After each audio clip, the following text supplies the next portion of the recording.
drone footage, two Russian soldiers walking casually along the front line near Boykovka, and suddenly, the impossible. A lone Ukrainian cut off from his unit walks right beside them, disguised, calm, pretending to be one of them. Seconds later, both Russians are dead. One strike, one deception, one more proof that Ukraine's defenders are rewriting the rules of modern warfare. How did a single soldier manage to outsmart an entire army's defenses? And what does this say about the adaptability of Ukraine's 425th Assault Regiment, the now legendary Skala unit? According to military analysts, what we just witnessed is more than an isolated act of bravery.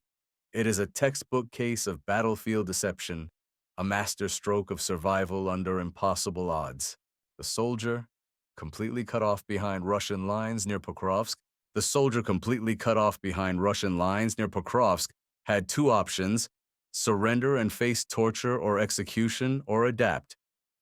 He chose the latter by mimicking Russian mannerisms, walking in formation, and blending into the chaos of war. He bought himself precious seconds that turned into a decisive strike.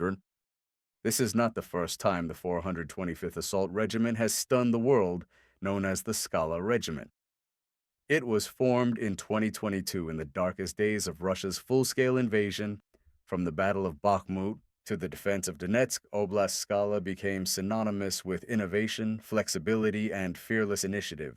Recently, the unit was outfitted with US-made M1 Abrams tanks supplied via Australia.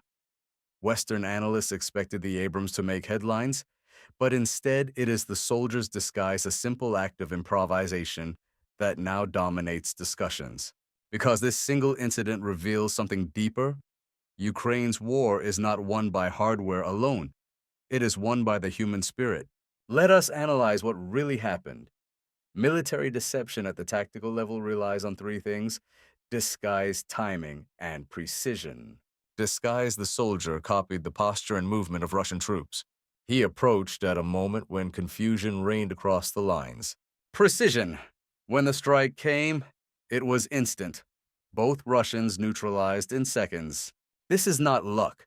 This is training, and it underscores why Russia's rigid doctrine keeps failing. While Russian conscripts wait for orders, Ukrainian soldiers are empowered to adapt, improvise, and outthink the enemy in real time. The fact that a lone Ukrainian could infiltrate Russian lines this way exposes another truth. The front is porous. Despite Russia's claims of fortified defense belts, Ukrainian units repeatedly find ways to slip through probe weaknesses and strike. Every small victory like this chips away at the myth of Russian control.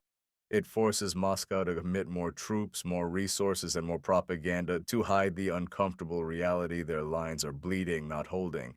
But the power of this story goes far beyond two eliminated soldiers.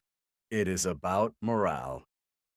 For Ukraine, this soldier embodies resilience and ingenuity, the very qualities that keep the nation alive.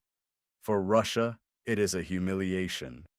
Two armed men fooled and killed by one.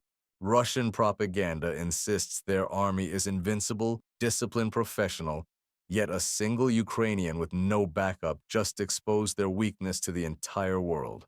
The Skala Regiment continues to prove that Ukraine's strength lies in adaptability.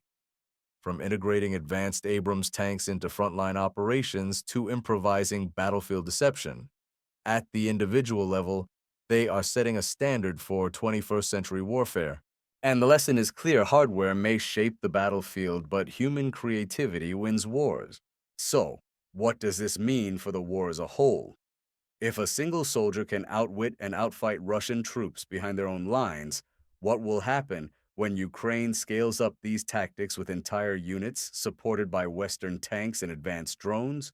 The story of Boykovka is not just a moment of survival, it is a glimpse into the future of this war. What do you think? Does this prove that Russia's rigid doctrine is collapsing under Ukraine's adaptability?